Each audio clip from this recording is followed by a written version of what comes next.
Köszöntelek újra, kedves barátaim, az Erdély története sorozattal. Ma az osztrák-magyar kiegyezés lesz a fókuszpontban, vagyis az Erdély és az osztrák-magyar kiegyezés.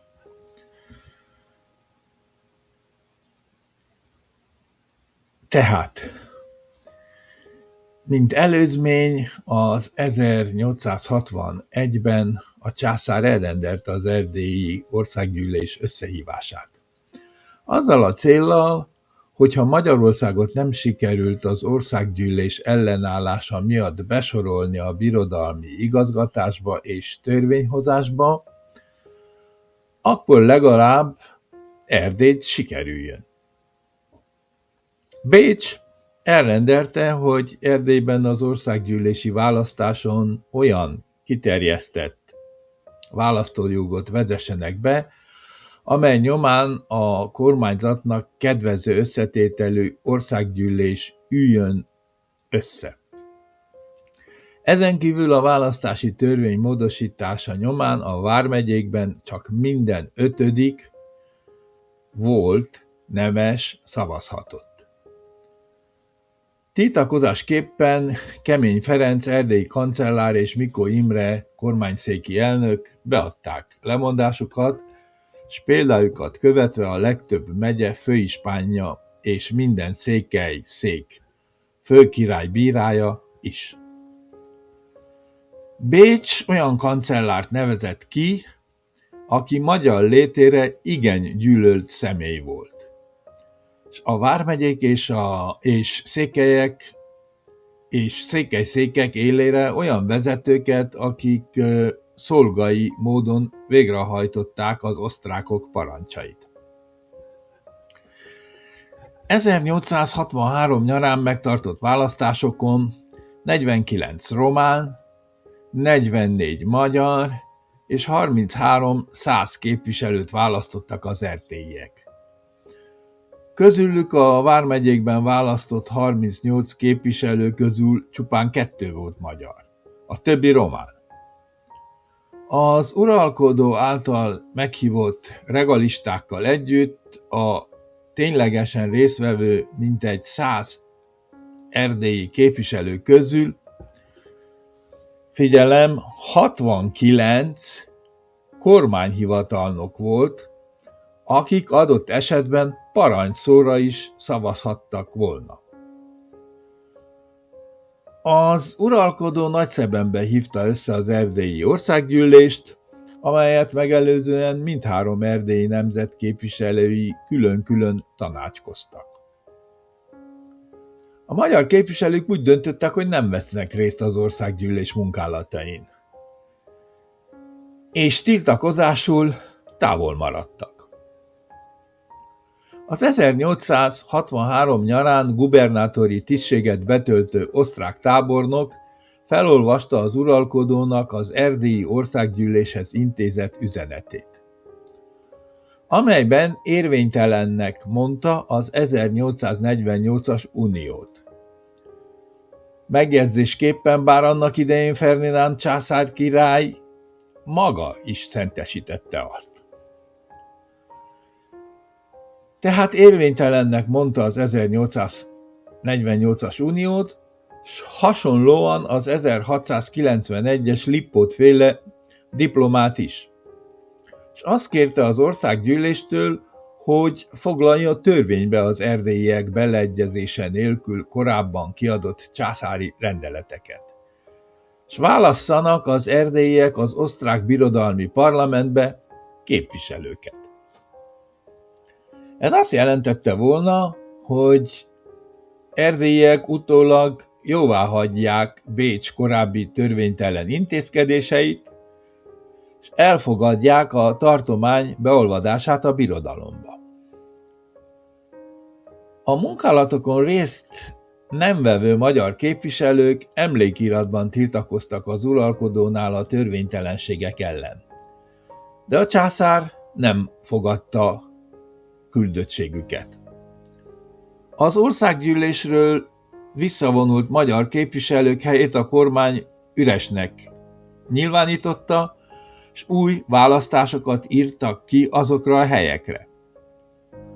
Az új választásokat viszont a korábban lemondott magyar képviselők ismételten megnyerték, majd ismételten lemondottak képviselőségükről.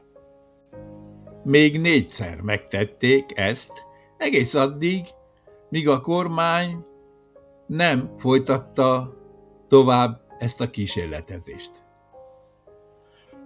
Közben a szászokból és románokból álló úgynevezett országgyűlés megszavazta a román vallások egyenjogúsítását a korábbi 4 elfogadott vallással, és hivatalos és egyenrangú nyelvnek mondta ki Erdélyben a magyar, német és román nyelveket.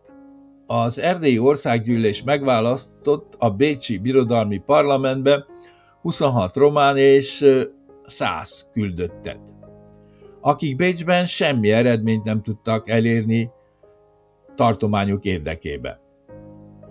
A Bécsből visszatért erdélyi képviselők folytatták a szebeni országgyűlés munkálatait, de úgy nézett ki, hogy Bécs csak játszik az erdélyiekkel. Várja, hogy a magyarok megpuhuljanak és visszatérjenek az országgyűlésbe. Közben az országgyűlés befolyásolásában fontos szerepet játszó alkancellár mindig magánál hordta az országgyűlést feloszlatásáról szóló császári rendeletet, hogyha szükséges, akkor elővegye és felolvassa azt. Erre nem került sor, nem volt rá szükség, mert az erdélyi szászokból és románokból álló országgyűlés engedelmes játékszer volt Bécs kezében. 1864. októberében a nagyszebeni országgyűlés ülését ideiglenesen felfüggesztették, hogy az erdélyi küldöttek Bécsben ismét részt vegyenek a birodalmi parlament munkálataiban.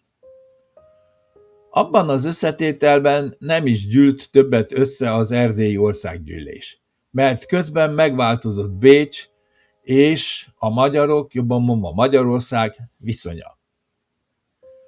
Másfél évtizeddel a forradalom levelése után Bécs rájött, hogy ha egybe akarja tartani a soknemzetiségű birodalmat, akkor békét kell kössön a magyarokkal. Már 1864 végén a magyar passzív ellenállás vezetését Deák Ferencet kereste meg egy császári megbízott azzal az ajánlattal, hogy dolgozzon ki egy osztrák-magyar kiegyezési tervet. Az osztrák császár hajlandónak mutatkozott megegyezés esetén a Magyarország és Erdély uniójának elismerésére. Deák Ferenc 1865 tavasszán az úgynevezett húsvéti cikkében nyilvánosságra hozta a kiegyezés feltételeit. Közben Bécs leváltotta az erdélyi és a magyarországi kancellárokat, akik a magyarok szemében az önkényuralom kiszolgálói voltak. Ferenc József fogadta a szász ispánt és az erdélyi ortodox románok érsekét. 1864-ben hozták létre a szerbektől független román érsekséget. Tehát amikor Ferenc József fogadta őket, már a román ortodox egyház független volt a szerbtől.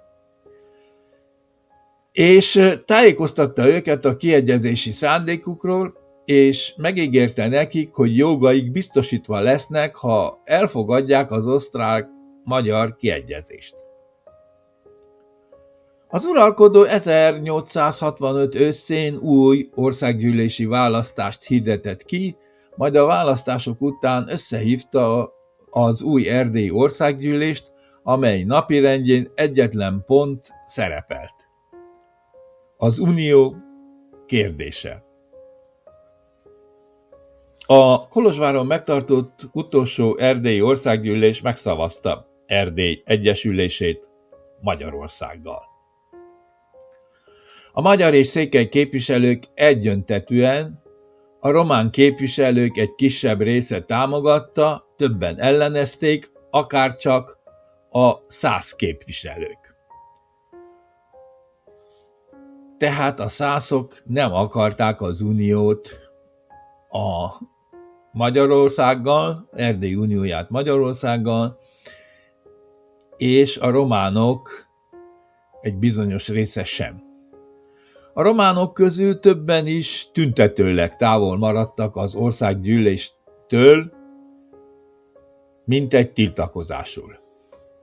Az uniót kimondó határozat leszögezte az erdélyi felekezetek és a nemzetek egyenjogúságát is. Az uralkodó ezután engedélyezte, hogy Erdély képviselőket küldjön a Magyar Országgyűlésre, s megsemmisítette a szebeni országgyűlés határozatait.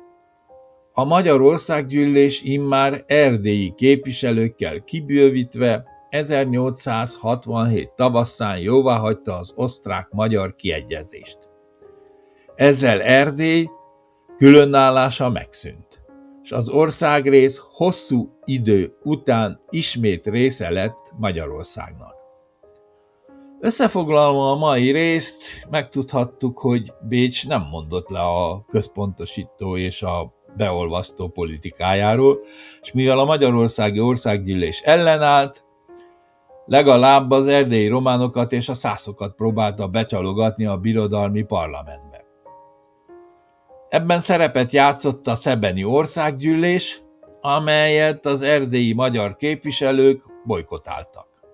Bécsnek keresnie kellett a megegyezést a magyarokkal, és így az uralkodó is elfogadta az osztrák-magyar kiegyezést, áraként Erdély és Magyarország egyesülését.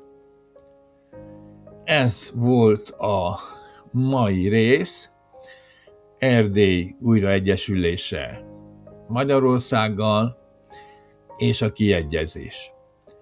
A következő részben az 1867-es és 1918-as részt fogjuk felölelni, ami az erdélyi dualizmus néven ismert. Köszönöm a figyelmeteket, várlak a következő réssel is. Sziasztok!